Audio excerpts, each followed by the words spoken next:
Hello everyone, আসসালামু আলাইকুম। সবাইকে স্বাগত রান্নাঘর সামনে একটা নতুন। সবাই কেমন আছেন? আলহামদুলিল্লাহ ভালো আছি। আশা করি আপনারা সবাই ভালো আছেন। যারা লইট্টা মাছ খান না, এইভাবে রান্না করলে বারবার খেতে মন যাবে। আমি এদিকে পেঁয়াজ, টমেটো, রসুন ব্লান্ডারে ব্লান্ড করে নিয়েছি। নিয়ে এই টমেটোগুলোকে ভালোভাবে কষিয়ে নিয়েছি। এখন সাথে দিয়ে দিচ্ছি লবণ, হলুদ, কিছু জিরার গুঁড়া অ্যাড করেছি, তারপর কাঁচামরিচ ফালু, সবগুলোকে ভালোভাবে দিয়ে আমি এখন এগুলোকে নেড়ে চেড়ে মিক্স করে নিচ্ছি। ওই অবধি পর্যন্ত সবাই অপেক্ষা করুন।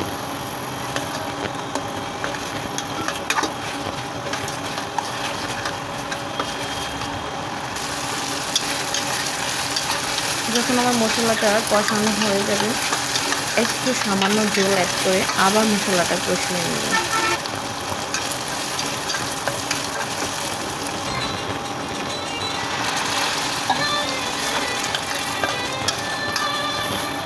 আমি আবারও মশলাটা কষিয়ে নিচ্ছি। তারপরে আমি এই মশলাটা কষা হয়ে গেলে মাখা মাছগুলো দিয়ে দিয়েছি। দেখুন, সাথে সাথে ভালোভাবে একটা নাড়াচাড়া দিয়ে একটা ঢাকনা দিয়ে রেখে দিব। মাছগুলো সিদ্ধ হওয়া পর্যন্ত সবাই অপেক্ষা করবেন।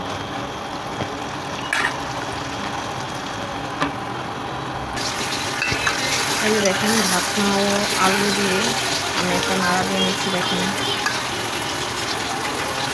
মাছগুলো দেখতে কত ভেজ হয়েছে।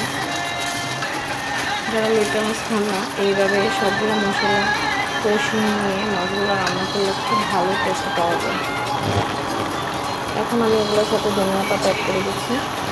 ধনিয়া পাতা দেওয়া হয়ে গেলে আমি মাছগুলোকে চুলা থেকে নামিয়ে একটা বাটির মধ্যে সার্ভ করব।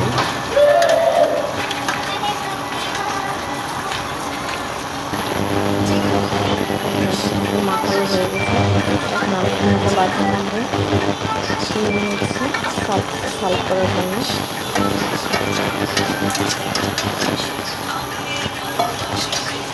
কত লোভনীয় লাগছে দেখুন। যারা লইট্টা মাছ খান